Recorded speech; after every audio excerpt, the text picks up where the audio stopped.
the ultimate goal that these people have in mind is the goal to create a one world government run by the banking industry, run by the bankers, and they're doing it in sections. The European currency, the euro, and the European Constitution is one part of it.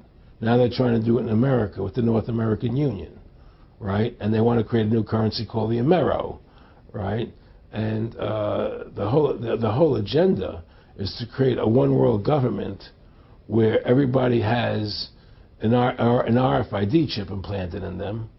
All money is to be in those chips, right? There'll be no more cash. And this is given me straight from Rockefeller himself. This is what they want to accomplish. And all money will be in your chips. And so instead of having cash, anytime you have money in your chip, they can take out whatever they want to take out whenever they want to.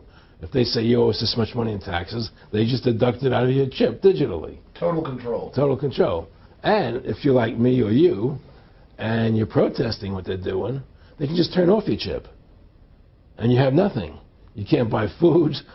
You can't do anything. It's total control of the people. And that chip's connected to a database that has your purchasing records, what you do, what everything, you sell. Everything is in there, you know?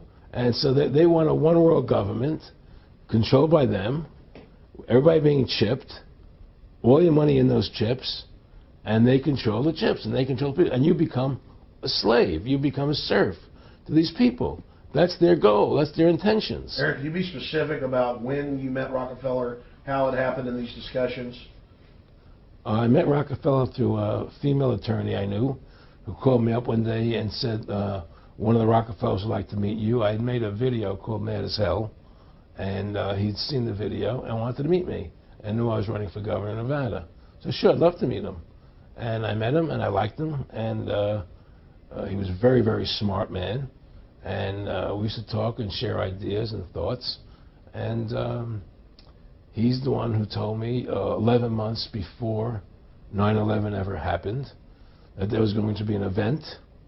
Never told me what the event was going to be, but there was going to be an event. And out of that event, we were going to invade Afghanistan to run pipelines from the Caspian Sea. We were going to invade Iraq, you know, to take over the oil fields, establish a base in the Middle East, and make it all part of the New World Order. And we'd go after Chavez in Venezuela. And sure enough, later 9/11 happened. And I remember he was telling me how how you're going to see soldiers looking in caves for people in Afghanistan and Pakistan and all these places.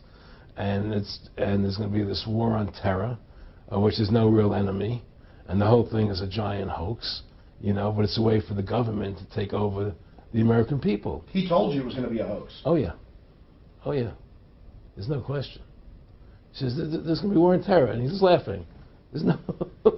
Who are we fighting? I mean, why do you think 9/11 happened and then nothing's happened since then?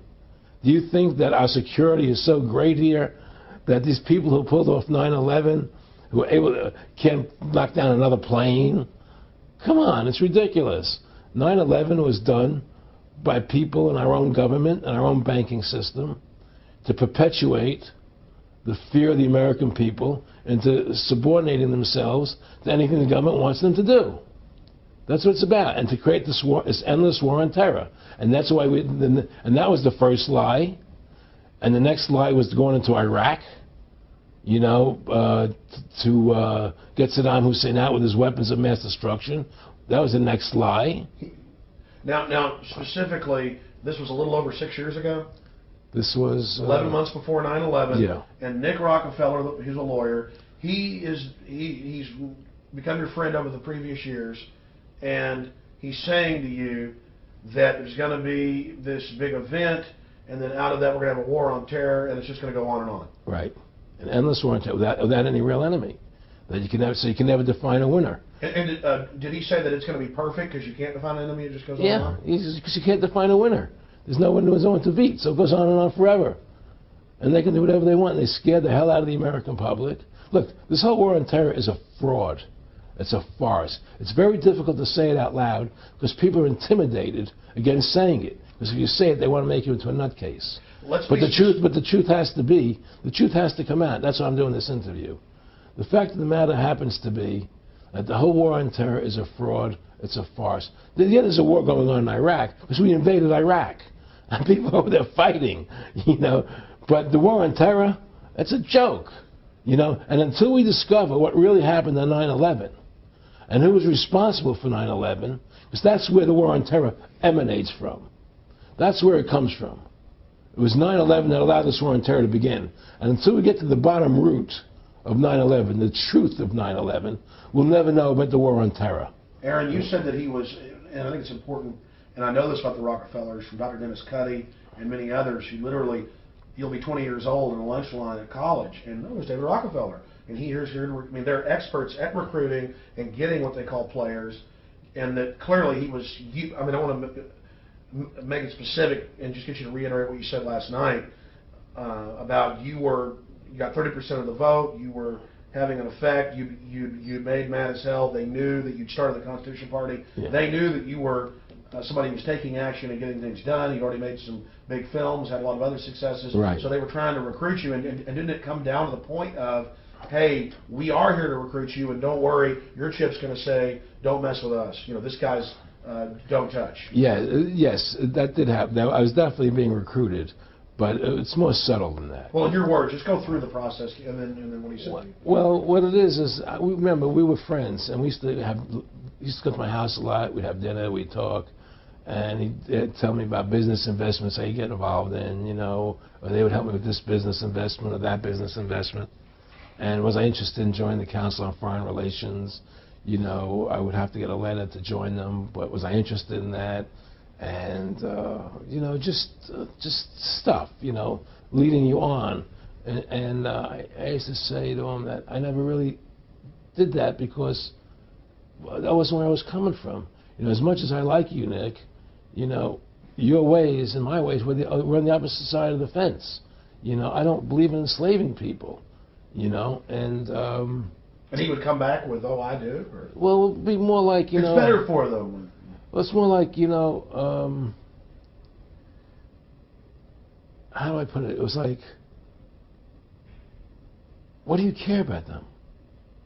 What do you care about those people? What difference does it make to you? Take care of your own life. Do the best you can for you and your family. What do the rest of the people mean to you? They don't mean anything to you. They're just serfs. They're just people. You know, it was just a lack of caring, you know, and that's just not who I was. It was just sort of like cold, you know. It was just like cold, you know. And I used to say to him, what's the point of all this? You have all the money in the world you need. You have all the power you need. What's the point? You know, what's the end goal? And he said the end goal is to get everybody chipped, to control the whole society.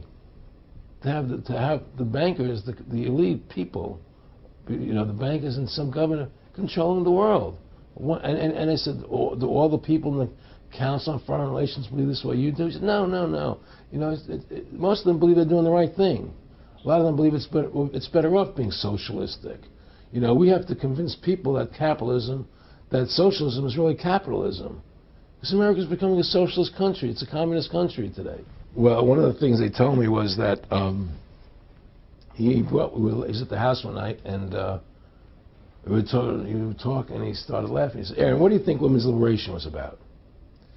And I said, I had pretty conventional thinking about it at that point. I said, I think it's about women having the right to work, getting equal pay with men, just like they won the right to vote. You know? And he started to laugh. He said, you're an idiot. And I said, why am I an idiot? He said, let me tell you what that was about. We, the Rockefellers, funded that. We funded Women's Lib, you know? And we're the ones who got all over the newspapers and television, the Rockefeller Foundation. He says, and you want to know why? He said, there were two primary reasons. And they were, one reason was we couldn't tax half the population before Women's Lib.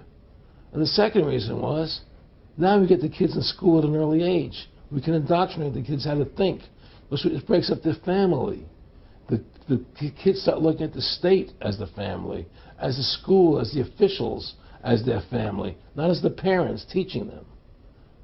And so those are the two primary reasons for women's lib, which I thought up to that point was a noble thing. You know, when I saw their intentions behind it, where they were coming from when they created it, the thought of it, I saw the evil behind what I thought was a noble adventure.